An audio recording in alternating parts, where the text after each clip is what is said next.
Ever wonder what it's like to be a consumer protection investigator, or the kinds of things that they can help you with? Stay tuned as we go by the numbers.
Hi, I'm Eric Friedman, Director of Montgomery County's Office of Consumer Protection, and welcome to another episode of Consumer Compass. You may not realize we have 16 employees on staff. We have 10 investigators. Each one has a specialty. So I thought for this episode we would shadow one of our experienced employees, Doug Numbers. Doug has been with OCP for over 18 years, and his expertise is in towing, household moves, and car scams. We could advise them they should contact the police. We had videographer Mike Springuth follow him around for a few months. Check it out. Hi, I'm Investigator Doug Numbers with the Montgomery County Office of Consumer Protection. I investigate all kinds of stuff. The office handles anything from towing to home improvements to auto repairs. There's a whole gamut of complaints just about any consumer transaction that we do. I'm on phones. Okay. Doug, tell me who everybody is here. This is volunteer John Creel. Third class. Third class, right. John was here for 30 years and retired, but still comes back to help us out. This is my supervisor, Ralph Vines. Also been here 20 years, good boss. He's very supportive of the staff and helps us whenever he can and gives us as much support as possible. This is Joe Rosado. Joe speaks Spanish. Joe's got an engineering background. Joe deals with credit and phones because he's an engineer, so we gave him the phones, the wireless phone stuff. This is Investigator Jim Parks. Been with the office for what, 5 years, 3 years, 5 years, 3 years. Jim's always around the water cooler.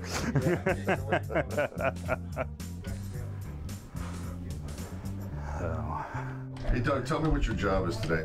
Well, today I'm on what's known as info duty around here.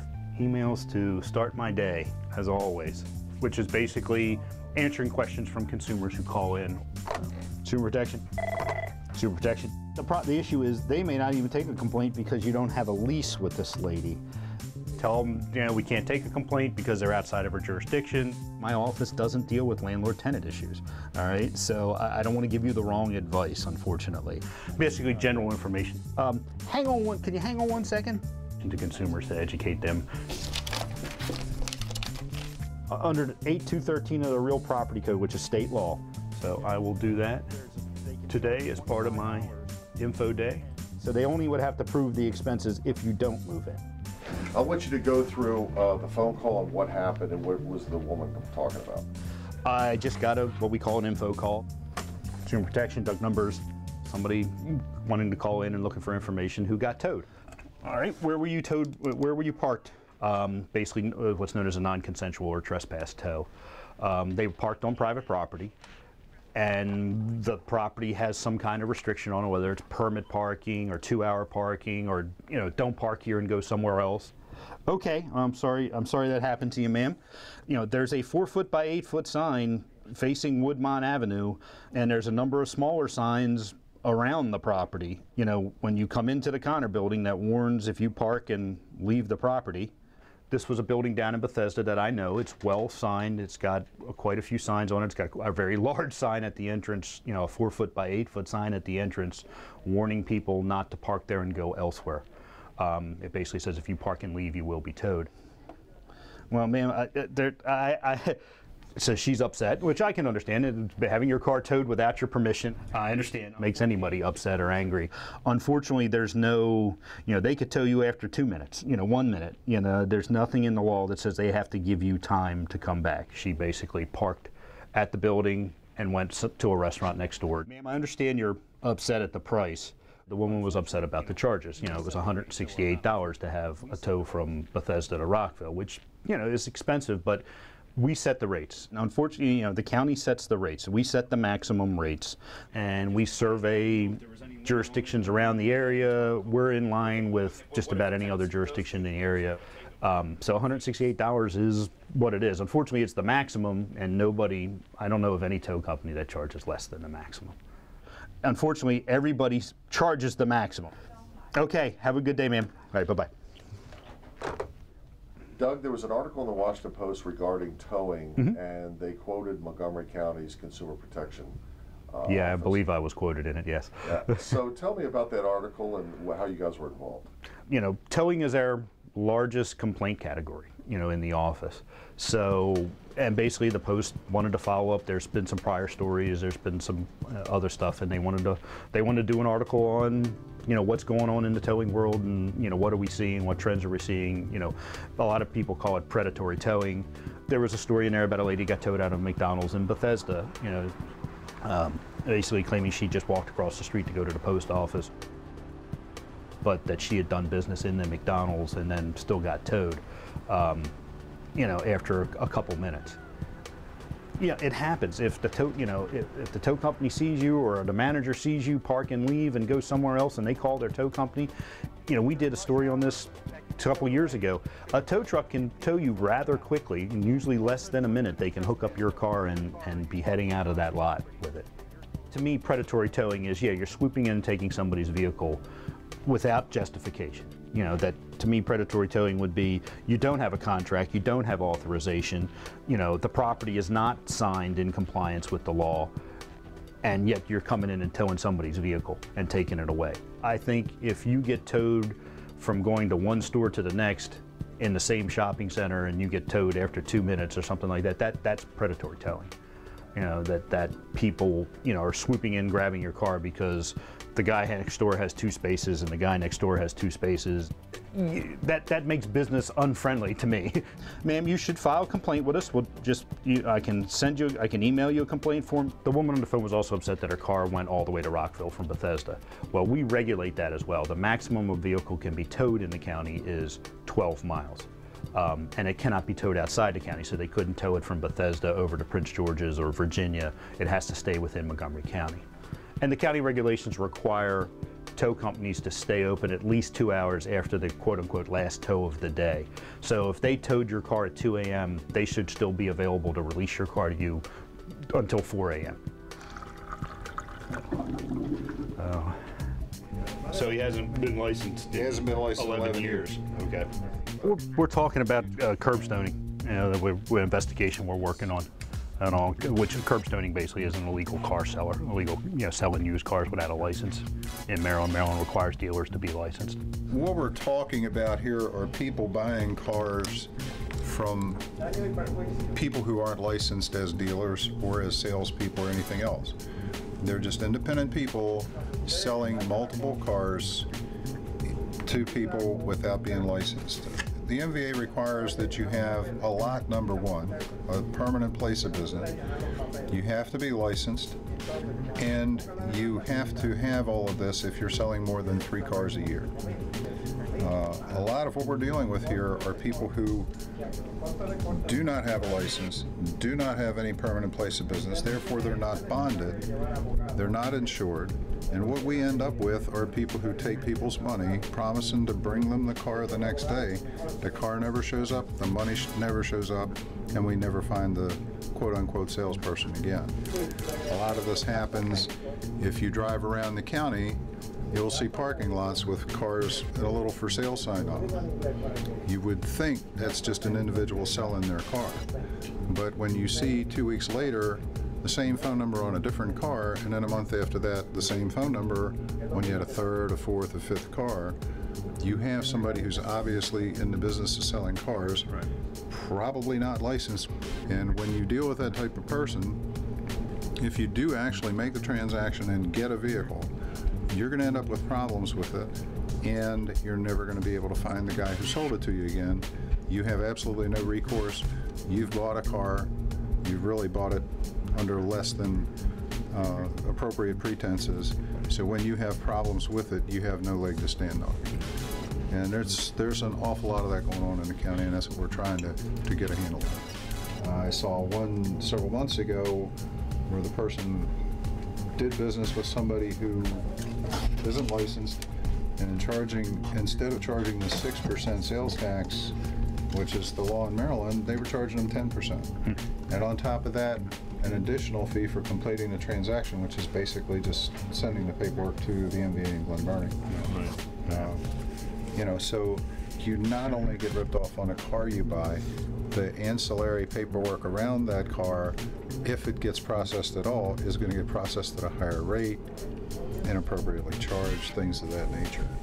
So it's a pretty big problem.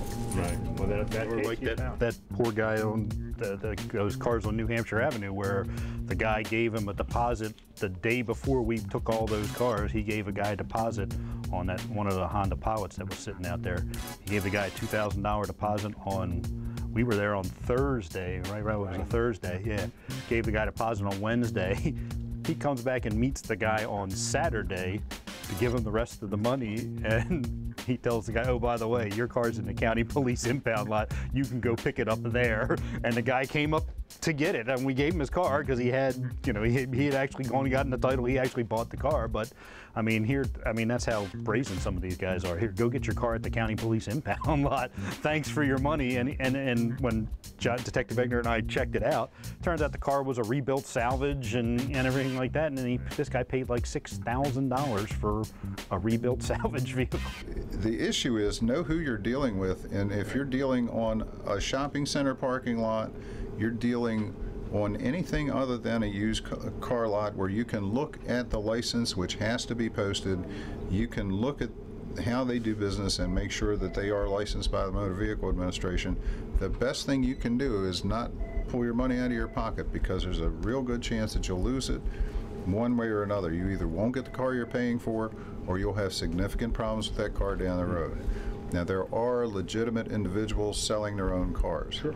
The easy way to determine that is ask to look at the title. Ask to look at the driver's license of the person selling you the car.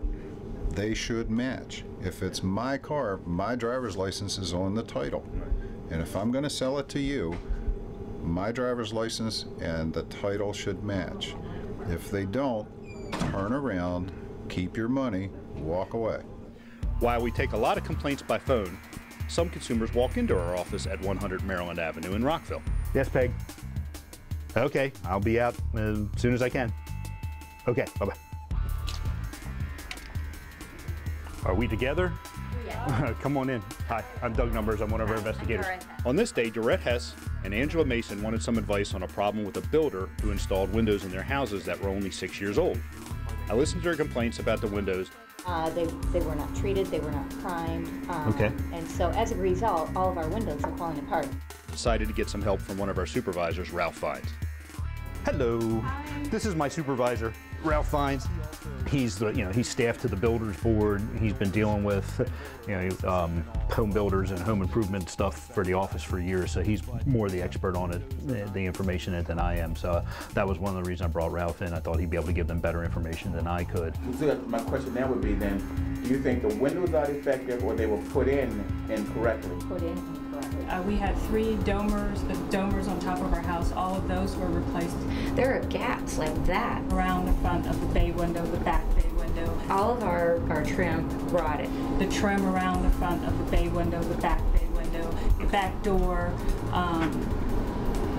Okay, so you haven't had them all completely replaced. No, okay. That would have been $60,000, $70,000 bucks. But right. You know. I understand that people are frustrated, but I mean, we'd be able to educate them on the fact that here's what the county warranty law requires.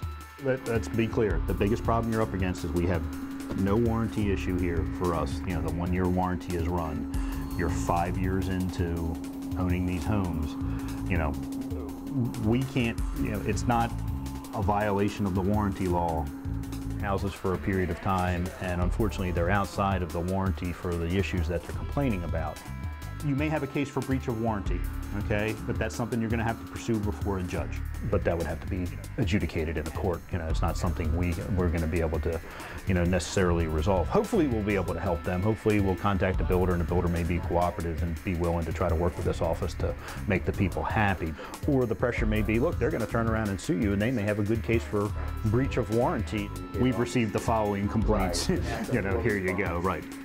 But if we can't achieve that, you know, they may end up having to pursue their own private legal action. All the documents and separate complaints, I think, beautiful. Okay.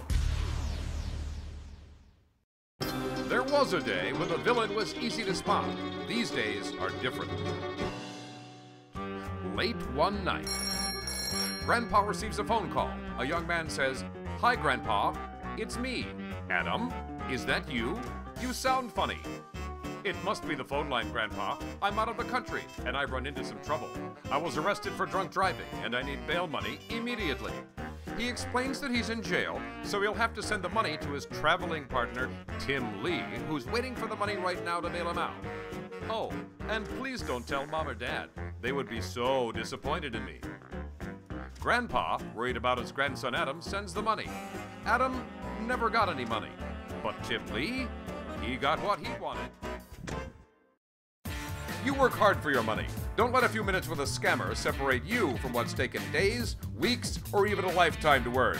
Consumer Federation of America reminds you, before you send money, stop and check with someone you trust to confirm that your grandchild is truly in trouble. Crooks may also call or send emails posing as other relatives or friends who need your help, so verify any emergency situation. You can protect yourself from fraud. Learn how at consumerfed.org/fraud. I understand you need a little help with your mortgage. Want to avoid foreclosure. Candy? Well, you know, you're in luck. We're experts in this sort of thing. Mortgage, rigmarole, whatnot. Why don't we get a contract? Who wants a contract? Here you go, Pete. Thanks, Betty. Right a toner. If you're facing foreclosure, talk to the right people. Speak with HUD-approved housing counselors free of charge at 888-995-HOPE. Another case I handled in recent months, people purchased a brand new car from a brand new Audi from a dealer here locally, but it was part of a kind of an interesting program that Audi has that you could go to Germany, see your car being built at the factory, and then pick it up from the factory. Basically, we're looking, Mr. Mazzanamati bought a brand new car in Germany of all places. Unfortunately, they had a little incident in Germany, a little accident where the car got damaged, and they've had a couple issues with the repairs. When I looked at it the last time, there were flaws in the paint job. It had some areas underneath the clear coat where there was flaws. It wasn't done properly, and it had haze and everything in it, and it needed to be repaired again and done right. So, and I'm looking at it again to see whether they've done a better job at fixing it. So they filed a complaint with us, and we contacted the dealer, and they took another shot at repairing the car, which was our advice to the consumer. You know, let them have a shop. Many people think you can just go somewhere else, have your car fixed, and make them pay for it. Well, that's not how it works. When there's a warranty on someone's work, be it car, be it your home, you know, there's under warranty law, you have to give them an opportunity to cure the problem. And we're looking at the repairs. This is the third time, Mr. Anamati, they've tried to repair it. Looking to see if the paint matches between adjacent panels, that we have a good match, you know, that there's no big flaws in the paint like runs or dirt or anything like that. Artificial lighting can play havoc with colors. Lights, halogen lighting, fluorescent lighting can make paint look different. So I always like to look at cars outside in the sunshine. If you want to turn it around and put this side in the shade, we can take a look at it, but sunlight's going to show your flaws, okay? Under direct sunlight, you're going to see anything that's going to pop out there. Whereas dark light on a, you know, not being in the shade, you're not going to see a minor flaws or stuff like. Oh, we probably wouldn't have really seen the stuff we saw the last time if you were in the shade. Now I had to explain to the consumers, of course, that it's not going to be 100% like factory original because it's not being done in a factory. It's being done in a body shop. the conditions are different. It's not being painted by a robot. You know, there's much different conditions. But when I looked at the vehicle a second time, when they had gotten it fixed, they did a very nice job. The paint match was very good. You could not tell that this car had been damaged, and that's the real goal of, you want to be able to see the car and not see that it's actually been in some type of crash. So it is done much better from when they've done a much better job. It looks good. Now, if you have any issues, or they should have warranty their work. If anything happens, the paint starts to peel or anything like that, there should be a warranty on their work, and they should stand behind it. It was very helpful. Yeah, this is our second time that we had a great experience with this office. The first time was 10 years ago for the house. But they did a good job? Yes, very good. Very good. That just makes you feel good that you're able to help the people, and they needed, they wanted help. They don't know body repairs. The name of the office implies consumer protection, and they work for the consumer. If you have any other issues, you know where to get us. You know where to find us. You've been here before, right? They don't know, what's good quality versus bad quality, that type of thing. And I was able to explain to them that, the final job that was done was a good quality of repair and all, and they were very happy with it. And that makes me feel good that I'm able to help them understand and resolve the complaint for them. Respond to these questions. Another way that we interact with consumers is using modern technology with our director, Eric Friedman. This week we're doing a live online chat. We're doing an online question and answer session so people could ask us live, try to help them with questions right there that day. Okay guys, we just got a new one. Looking like it came in from Eastern Montgomery. I moved to Silver Spring from Wheaton. When the movers got to my house, they raised the price $200 from the original estimate. They refused to give me my furniture until I paid them. How is this legal? Can I get my money back? And we're going to need our moving expert, Doug Numbers. It depends on the move. There's two types of moves. Federal moves, which is state to state, like you move from here in Maryland to California. And there's local moves that will all occur within one jurisdiction, which is like here in Maryland, they all occur within Maryland. Now, Maryland has its own moving law that would apply. So if they move from Silver Spring to Wheaton, that's an intrastate move, so that Maryland law would apply and they can't hold the goods hostage. If you get to the end of the move and they say, well, we now want $3,000, even though they gave you an estimate for $500 to do your move, they cannot hold your goods hostage. This technique of saying they're not going to unload the truck is not legal. It's not legal, and they can call the police and have them come out and order them to release the stuff because it's theft at that point, right, under the law. And that's that. We can. If this is going on right now, if the person's happening right now, we could advise them they should contact the police and have tell them they got to release the stuff on their Maryland Movers Act. And if it's already happened, this is the kind of thing that they could file a complaint with our office. And you've handled complaints just like this. Oh, yes, we've handled it. Yes, and I've gotten people their money back on it because it is illegal. 25%. 25%. Yes. Okay. Yes. So depending on how much and when this occurred, the moving law took effect October 1st. So it depends on when this occurred too. Okay. But they do have a 25% window under the new moving law. Maryland law changed recently as of October 1st of 2011. Now when you get a move, they have to give you an estimate that is binding or non-binding, and they have to disclose to you whether the estimate is binding or non-binding, which basically means if you get a binding estimate, that's it. Most movers are going to give you what's known as a non-binding estimate, which basically means it's not binding on you or them, and it could change at any point during the move. But always ask for quotes, always have people come out and look at your house and look at your stuff, because it's the big problem we're having nowadays from a lot of is internet moving quotes. People get an email saying, yeah, we'll move your 3-bedroom house, 2-car garage for $800 next Tuesday, but they've never come out and seen that you have bedrooms full of furniture, books, cars, whatever. There's no way for them to be able to give you an accurate quote unless somebody actually physically comes out and looks at your stuff. Right, but these are exactly the kind of complaints that we handle in our office, and unfortunately we see a fair number of these. Yes, yes. Okay.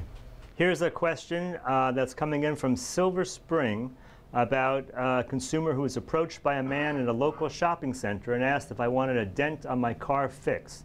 Well, I can tell you that right now we have an investigator in our office who's working a case just like this, filed by a man who is 89 years old, paid over $500 to have a dent taken out of his car in a shopping center. The work was done improperly, and we are now trying to find the man that took his money and hopefully get it back for him. But an 89-year-old victim had this exact problem that we're getting a question on from someone in Silver Spring. Poor man, you know, paid this man over $500 to fix a couple dents in his car, and unfortunately it turned out he made the situation much worse. He actually damaged the gentleman's car. What this gentleman did was not a proper repair. I mean, basically he basically punched a hole in the side of the tailgate in order to put a pry bar or a screwdriver in there and use it to pry out the dent that was in the tailgate. And unfortunately, he just caused more damage than probably the dent that was in the tailgate, because now the tailgate's going to maybe possibly have to be replaced. You know, I don't know how good of a, I mean, they may be able to repair this hole and all, but it may take some work. And basically the dimples in the tailgate, they're going to have to repair those too and straighten the tailgate out. So it's going to be a bit of work. Definitely probably more than the $550 that this gentleman paid him, and unfortunately I got his money back out of it, but it may not, he may have to pay more in repairs to get it fixed properly. But the gentleman was smart enough, he got a business card from the guy, which turned out to be completely bogus, but he also wrote down the tag number of the vehicle that the repair person was driving, which helped us when he filed the complaint. We were able to track down a tag number, and it turned out it did actually belong to the man and identified doing the repairs, and we were able to, I was able to contact the gentleman and you know, threaten enforcement action, and you know, he was doing illegal work because he wasn't licensed in the county to do the work and all, and he actually refunded the consumer the entire money he had taken from him. So we actually resolved the case for the consumer, and the consumer is quite happy in getting his money back. This is another car we looked at. You can see the paint doesn't match. It's just slapping Bondo and all on there, but you can actually see that's residue of wax that they actually, the same type of thing they did on this car to try to cover the poor quality repairs.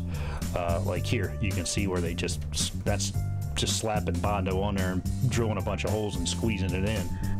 That's the underside of the trunk of the car where they drilled holes to try to pull the dent out and then slapped body repair putty, you know, over top of it, body filler. You can see this was a Hyundai. It's now a Hyundai Antra now, but I think it was an Elantra at one point. And all, very, very bad repair job.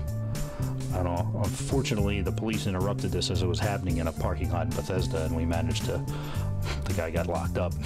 The gentleman got locked up for damaging the lady's car, and I charged him with unlicensed repairs. Yeah, this is what they do with the wax. This is actually like wax or polishing compound. They cover the repairs up with this to try to cover the poor repairs so you don't see it until the next day when they're long gone, and you buff that off to supposedly make it shine, make it look good, and then it's not. You can't make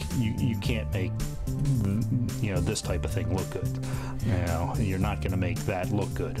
You know, they didn't even bother to sand it down properly, and it's just slapped on there. And that's one of the problems with these parking lot repair scams. They may actually cause more damage to your car than actually fix the problem with your car. Basically, one of the big no-nos is don't have somebody fix your car in a parking lot. We do have mobile repair people. There are people who are licensed to do mobile repair, but they're going to show up with probably some kind of sophisticated truck to be able to have supplies and equipment and everything like that, and not show up in a car or just a minivan or something like that normally, and may have some kind of markings or things on their side, and you could ask them to see their license, and if they're legitimate, they're going to show it to you. So certainly if you're ever approached by someone in a shopping center, you don't want to do business with them. They do shoddy work. They have tricks to be able to take your money before you realize the work is done improperly. And once they're gone with your money, and you have more than a dent as a problem. You'll have a lack of money in your wallet as well. And hopefully we can warn this consumer so they don't lose their money. Hey Doug, your toy's up there on the windowsill. Yes. Why? Just to, I don't know, break things up, I guess. Nothing. Levity, you know, I mean, I think I have a pretty good sense of humor, so it just gives me some levity in the day.